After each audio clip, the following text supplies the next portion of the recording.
Özerk Bölgesi Parti Komitesi'nin resmi web sitesi Tanrı Dağ'a göre Uygur Özerk Bölgesi hükümeti Pekin'de Sincan'la ilgili konular adlı 9. basın toplantısını düzenledi. Çinli yetkililer basın toplantısında Birleşik Krallık'taki Uygur yargısını yasa dışı varlık, Dünya Uygur Kongresi'ni terör örgütü ve toplama kampı tanıklarını aktör olarak kınadı. Uygur Özerk Bölgesi hükümetinin sözcülerinden bir tanesi Doğu Türkistan'da soykırım ve zorla çalıştırma olmadığını iddia etti.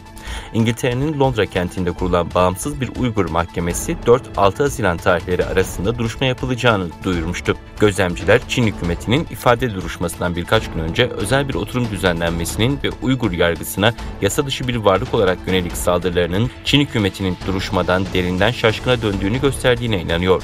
ABD hükümeti, Kanada, Hollanda, İngiltere ve Litvanya parlamentoları Çin'in Uygurlara yönelik politikalarını soykırım ve insanlığa karşı suç olarak ilan etmişti.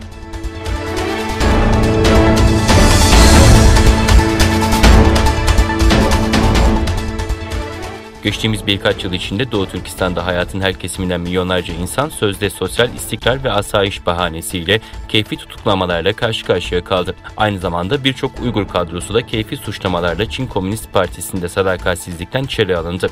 Son gelen habere göre Çin'in soykırım eylemlerinde önemli katkıları bulunan Çinli kadro ve polis kuvvetleri için 20 Mayıs'ta Urumçi'de bir ödül töreni düzenlendiği öğrenildi. Çin'in yayın organı Tanrı Dağı ağında 21 Mayıs'ta çıkan haberlere göre Doğu Türkistan'daki Çin Komünist Partisi Komitesi Sekreteri toplantıda konuşma yaparak kötü ve karanlık güçlere yönelik baskıyı Xinjiang'ın istikrarı için önemli bir görev olarak nitelendirdi. Analistler, karanlık ve kötü güçlerle mücadele olarak adlandırılan bu gibi siyasi sloganlı hareketlerin aslında Çin Komünist Partisi karşıtı gruplardan kurtulmanın en kolay bahanesi ve yasal yolu haline geldiği ve Çin'in Doğu Türkistan'daki milli kadroların çeşitli suçlamalarla görevden alınması ve hapse atılmalarına neden olduğunu, özellikle halk arasında etkisi olan yönetici kadroların hedef alındığını kaydetti.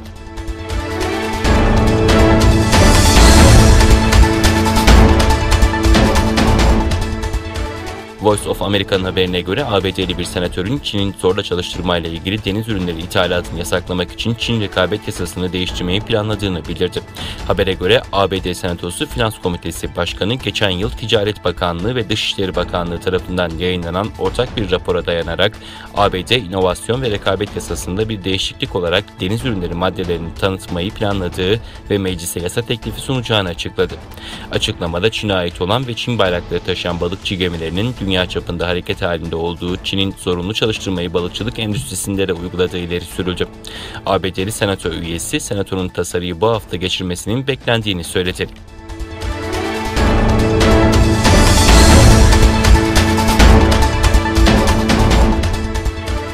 Kanada ile Çin arasındaki gerilim tırmanıyor. Kanada'nın Alberta eyaletinde hükümet, Çin hükümetiyle bağlantıları olan üniversitelere ortaklıklarını durdurmaları talimatı verdi. Kanada'nın Alberta Eyaleti İleri Eğitim Bakanı yaptığı açıklamada eyaletin 4 kapsamlı akademik ve araştırma üniversitesinden Çin hükümetiyle bağlantılı ortaklıkları durdurmalarını ve ilişkilerini gözden geçirmelerini istedi.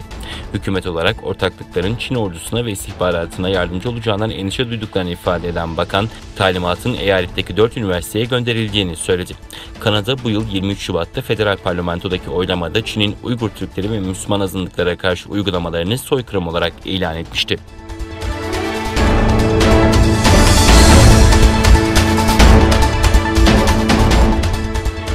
Belarus'un başkenti Minsk'ten Barcelona'ya giden bir uçak Fransa hava sahasına girme izni alamadığı için geri dönmek zorunda kaldı.